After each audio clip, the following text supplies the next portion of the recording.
At the time of this writing and making this video, it's April 15th.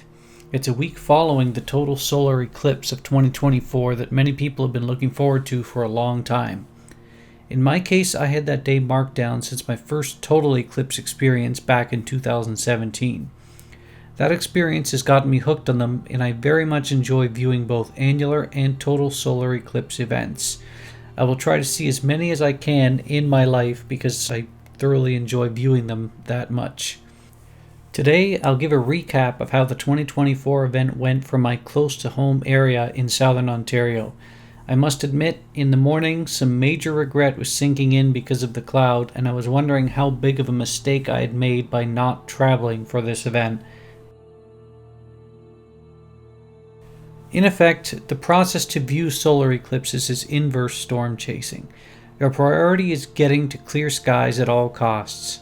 Upper level cloud, or cirrus, isn't a death sentence for viewing, as you'll see from 2024's pictures, but thicker, mid-level, or low-level cloud will block out viewing entirely and is a death sentence.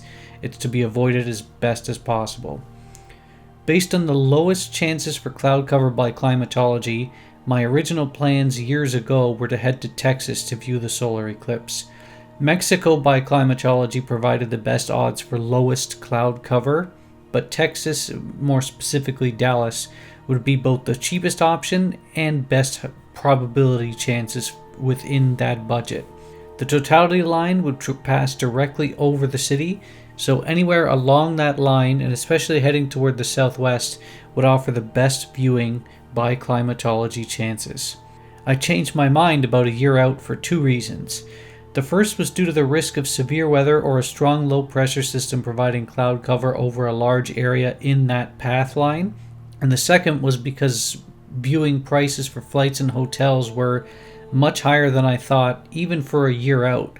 I did expect an increase, but not to the levels it was. Knowing Totality would pass directly over my house, I figured as long as the low pressure didn't block out most of the Great Lakes viewing area in Totality, I'd be able to travel either southwest or east along the path for clearing if need be, so that became my primary plan. What was quite amusing, and I mean this in the most frustrating way, was that southern Ontario did not have a cloud in the sky in the 2 days preceding the event, the Saturday and the Sunday, and the day after, the Tuesday, was the same. There wasn't a single bit of cloud in the sky. Only the eclipse day itself, the Monday, received notable cloud cover. A trough in the U.S. Midwest pushed thicker mid-level cloud into southern Ontario in the early morning Monday hours that lasted until about 30 minutes before Totality in many places. It quite literally came down to the last minute for clearing in some parts within the eclipse line. Niagara Falls itself didn't completely receive any clearing, and they had to fight cloud cover the whole time. With Totality expected at 3:18 p.m. at my location, I had to make a decision to head southwest to clearing or stay at my house by 2:30 p.m.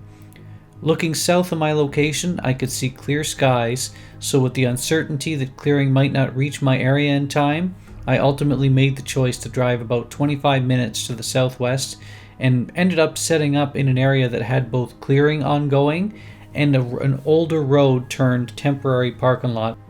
To my surprise, there were already plenty of people here. The road to this area was rather busy, especially for a country road, but the area used for viewing rarely sees anyone. My best guess is that people were searching for an area to stop, both from out of town, say from Toronto region, and from those heading back west from the Niagara region, which at this point was inundated by thicker clouds, and much like myself, we all happened to stumble onto this spot. I set up with about 15 minutes remaining before Totality occurred, and began to talk with some of the people around me, many of which who were experiencing the total eclipse for the very first time, me being my second in this case. In this 15-minute window, some high-level cirrus began to form south of me and head towards my area of viewing. I knew Totality wouldn't be completely free of clouds now, but since they weren't very thick, I knew I'd still be able to get good pictures out of it nevertheless. In my opinion, the pictures added to the mood of the entire experience, and you'll see them below, or in the video. Totality lasted about 2 minutes and 50 seconds where I was. This being the second time seeing an eclipse, I was more prepared, but I was just about as the same level of excitement as I was the first time. In this nearly 3-minute window, I observed first that 360-degree sunset. In any direction you looked, it had a similar view to that of a western sky sunset. Many people at the site were taken back by this phenomenon the most of all the changes. The second observation came from the sun's shadow coming directly at the site. Visibility was helped by the cirrus aloft that helped show the progression of the shadow from the southwest on the bottom of the clouds. In the video, I'll show an example of the cloud progression heading directly towards us. The third experience was a notable temperature drop. As more of the sun was blocked by the moon, less sunlight meant less diurnal heating, so temperatures dropped quicker closer to totality. I can't find the exact readings for my area and can't get the to-the-minute drops, but YHM was reporting a few degree drop of temperature during the hour before, during, and after totality. Temperatures rose again once the partial phase of the eclipse yielded to nearly full sun once again about an hour later. And the last part, at the exact moment of totality, there were plenty of cheering and yelling and excitement. Unlike Nebraska, which had way more people and peak cheering actually sounded like you were at an NFL game, this location was more reserved with less people, but it still brought forth audible excitement. It's one of the more memorable parts from these types of events, both the annular that I've seen and the full totality moments. The reactions around you really bring you into the moment. In conclusion, I had plans to do a time lapse, but had to cancel due to ongoing cloud cover and needing to change positions right before totality occurred. This event was just as good as the previous one in 2017 in my eyes though, but this one came with extra stress of needing to calculate down to the minute cloud coverage and having a loose idea of where I had to relocate, as opposed to knowing I had both options in terms of relocation areas in Nebraska and the fact that I knew the night before I'd have little to no cloud cover. Additionally, despite having to deal with these high clouds, this event provided a bit of a different experience and different outcome for the pictures which I've enclosed as you've already seen, I'm sure.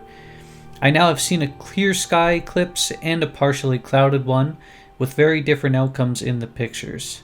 Hopefully I'll be able to attend the next one in Spain, Iceland in 2026. And if I do, I'll see you here.